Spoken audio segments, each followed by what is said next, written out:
Bonjour à tous, salam alaikum et bienvenue dans cette nouvelle vidéo de Sève de Lumière.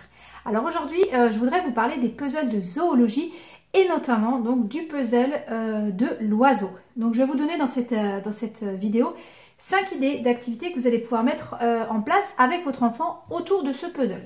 Avant de vous présenter ces 5 activités, je vous informe juste que mon nouveau pack oiseau vient de sortir et donc est disponible en promotion toute cette semaine sur ma boutique. Et sachez qu'il y a aussi quelques exemplaires papier disponibles donc pour les plus rapides. Donc je vous invite à aller voir tout ça.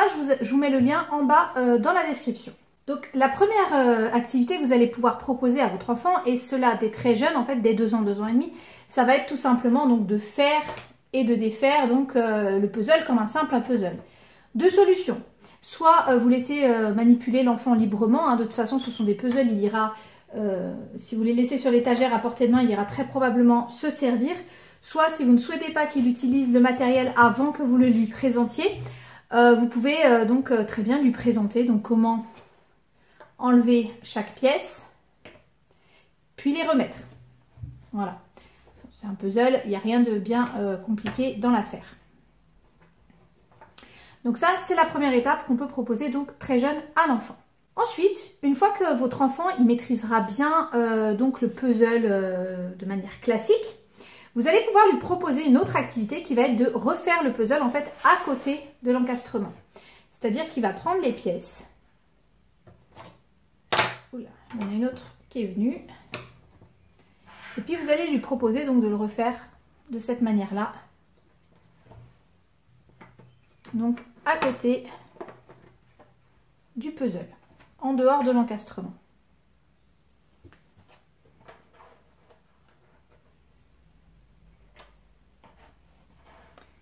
Donc libre à vous à ce stade de commencer à mentionner le nom des différentes parties ou non. On peut très bien imaginer par exemple que vous fassiez dès à présent une leçon en 3 temps, ou en tout cas à parler, à expliquer à votre enfant, voilà, ça c'est le bec, la tête, l'œil, le corps, l'aile, la queue et les pattes. Donc voilà, à vous de voir à quel moment vous voulez donc présenter ça à votre enfant. Et donc, une fois que vous aurez donc parlé avec l'enfant des différentes parties de l'oiseau, si votre enfant est déjà entré en lecture, vous allez pouvoir lui proposer des cartes de nomenclature.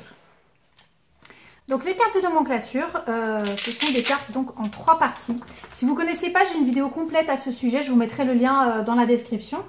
Donc nous avons des cartes avec des cartes renseignées, donc avec le dessin plus le nom de la partie du corps qui est représentée, des cartes non renseignées et des petits billets de lecture. Donc là, selon l'âge de l'enfant, s'il est rentré en lecture ou non, vous allez pouvoir proposer en fait différentes activités. Pour les plus petits, vous allez pouvoir par exemple prendre les cartes non renseignées et lui proposer de faire une mise en paire avec le puzzle, c'est-à-dire de retrouver en fait ce qui est représenté là, à quelle partie donc du puzzle ça correspond. Donc par exemple là, le corps, il est là, la tête, les pattes. Ok. Voilà, vous pouvez proposer ça dans un premier temps. Dans un deuxième temps, vous pouvez aussi lui proposer de faire une mise en paire avec les images. Alors j'en prends juste 3 hein, parce que pour que ça rentre déjà dans la caméra, puis pour que ça soit pas trop long. Donc les autres, je vais les enlever hein, pour l'instant. Vous pouvez c'est-à-dire lui proposer, donc il va étaler donc les cartes comme ça, et vous allez lui proposer donc de retrouver les mêmes cartes. Voilà. Tout simplement. Et pour les plus grands, qui sont donc entrés en lecture, vous faites la mise en paire en mettant donc la carte renseignée dessous. Et l'idée, ça va être que l'enfant, donc, en lisant les petits papiers, les petits billets de lecture, donc la tête, il fasse donc la mise en paire, le corps et les pattes. Et donc pour vérifier, il aura juste en fait à soulever pour vérifier qu'il a eu juste. Donc voilà, ça c'est pour les cartes de nomenclature. Si ces cartes-là vous intéressent, donc vous les retrouverez dans mon nouveau pack donc consacré à l'étude des oiseaux. Quatrième activité maintenant que vous allez pouvoir proposer à vos enfants, notamment si ils sont rentrés un petit peu dans l'écriture. Alors s'ils ne sont pas rentrés dans l'écriture, vous allez voir, vous allez pouvoir faire quand même la première partie. Et s'ils sont rentrés dans l'écriture, donc toute la deuxième partie de l'activité. Donc l'idée, ça va être donc de reproduire le puzzle de l'oiseau sur cette feuille. Donc vous pouvez faire un dessin si vous voulez, mais vous pouvez aussi donc vous servir directement du puzzle, de détourer la pièce.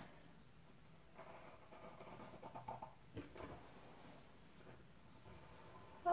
Donc vous pouvez montrer pour la première pièce, vous le faites, voilà, et puis l'enfant fera le reste. Donc, voilà. Et après vous faites pareil donc avec chaque pièce. Donc là je vais pas le faire en entier, hein, ça serait trop long. C'est juste pour vous montrer un petit peu. Voilà, vous faites pièce par pièce et à chaque fois l'enfant, vous l'invitez donc à remettre la pièce dans le puzzle. Et donc d'en prendre une autre, etc. etc. Voilà, vous finissez un petit peu le puzzle si les traits ils ont été enlevés. Une fois que votre puzzle il est fait, vous pouvez donc, ce que vous pouvez faire pour les enfants qui sont lecteurs, c'est de les faire annoter, les enfants qui écrivent, pardon, c'est de les faire annoter le schéma. Par exemple, voilà, là c'est la tête, le bec, etc., etc. Pour les enfants qui ne savent pas encore écrire, mais savent lire, vous pouvez très bien imprimer ou écrire sur des petits papiers donc le nom des différentes parties que l'enfant collera sur son dessin.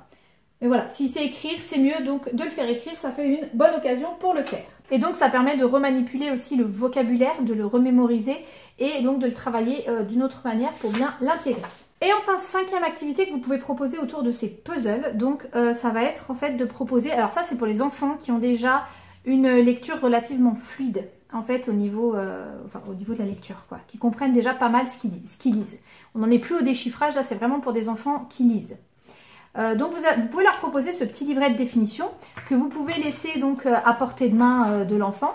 Donc vous voyez, on retrouve les différentes parties en fait de l'oiseau et donc la définition à côté. Voilà.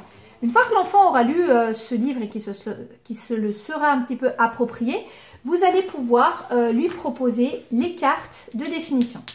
Donc les cartes de définition, qu'est-ce que c'est? C'est tout simplement des cartes au même format hein, que le livret, où il y a des cartes à trous, en fait des définitions à trous. Et en lisant donc la carte, l'enfant va devoir retrouver le mot dont il est question et donc compléter avec ça. Et donc il pourra vérifier son travail en vérifiant avec le livret de définition. Donc là on n'a plus nécessairement besoin du puzzle. Par exemple ici, les de l'oiseau lui servent à marcher sur le sol ou les arbres. Donc je ne vais pas aller plus loin, hein, on a compris. En tout cas, nous, on a compris. L'enfant, vous l'encouragez à aller au bout. Hop, les pattes. Et donc, pour vérifier son travail, l'enfant, il va prendre son petit livret. Il va chercher, voilà, l'image des pattes. Et il vérifie que c'est bien la même définition. Ce livret, ces cartes de définition, vous les retrouvez aussi dans mon pack oiseau, hein, donc qui est en promo toute la semaine. Je vous mets le lien en description si cela vous intéresse. Vous pouvez aller y jeter un coup d'œil. Donc voilà pour cette vidéo hein, sur le puzzle de zoologie de l'oiseau. Donc activité que vous pouvez faire avec votre enfant. Vous voyez, il n'y a pas vraiment d'âge, parce que les premières activités, on peut les proposer dès 2 ans et demi, 2 ans et demi, les mises en paire, le puzzle, etc. etc. Et tout ça, là, les activités de lecture, ça peut aller jusqu'à 6, 7, 8 ans en fonction des intérêts de l'enfant. N'hésitez pas à me dire ce que vous en avez pensé en commentaire, si vous avez d'autres activités que vous proposez à vos enfants autour du puzzle de l'oiseau. N'hésitez pas non plus à vous abonner à la chaîne si vous ne voulez pas rater les prochaines vidéos, à liker si vous avez aimé. Et moi, je vous dis à très bientôt sur la chaîne Sève de Lumière.